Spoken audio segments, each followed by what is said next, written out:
నిన్ను తిట్టి పంపించడం తప్ప బయట వాళ్ళెవరి ముందు నిన్ను అవమానించలేదే. ఇప్పుడు అలా జరగాలని వచ్చావా? అలాంటి శాస్తి జరగాలని వచ్చావా?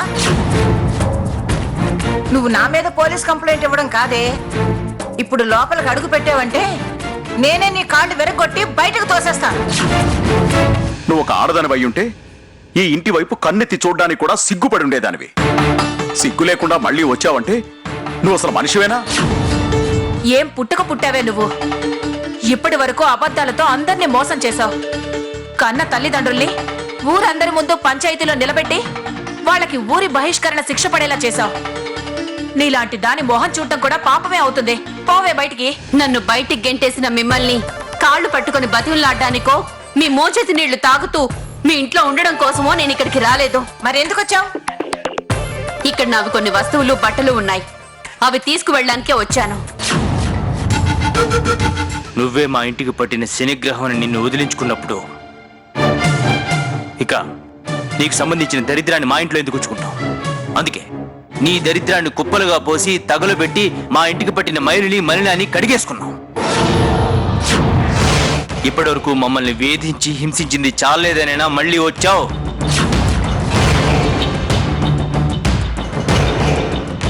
బట్టలు తీసుకువెళ్దామనే వంకతో మళ్ళీ ఏ మోసం చేద్దామని వచ్చావు? ఏ కుట్ర పన్నుదామని వచ్చావు?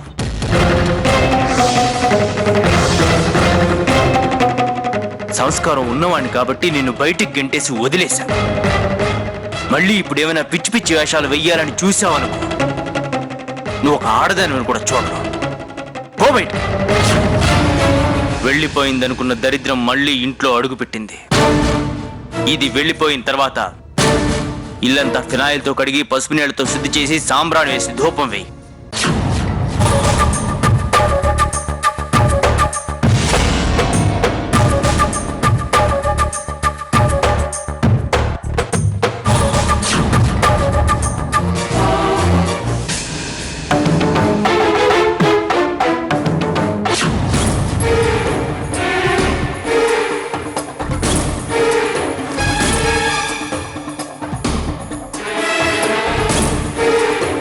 నా జీవితం నాశనం అయిపోవడానికి కారణం నువ్వేనే.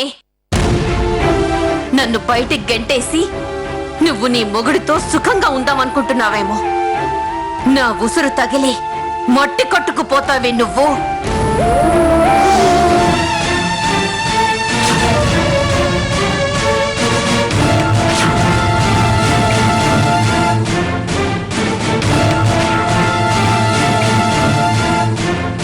నాశనం అయిపోతావే నువ్వు.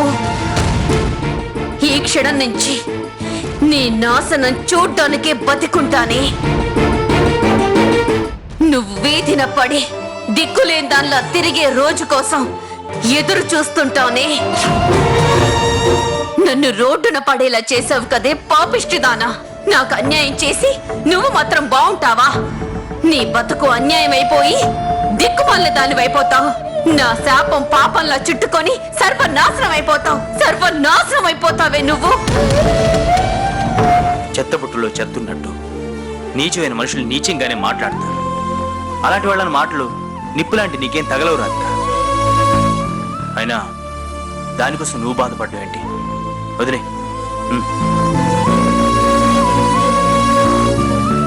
సత్య లాంటి వాళ్ళ గురించి ఆలోచించడమే వేస్ట్. అలాంటి వాళ్ళన్న మాటల గురించి పట్టించుకోవడం, బాధపడడం ఇంకా వేస్ట్ రాధిక. అహంకారంతో కళ్ళు మూసుకుపోయి నీకు అన్యాయం చెయ్యాలని చూశాను. నువ్వేంటో తెలుసుకోకుండా చాలా పెద్ద తప్పు చేశానమ్మా. ఇంక నీకు ఎలాంటి భయం లేదమ్మా.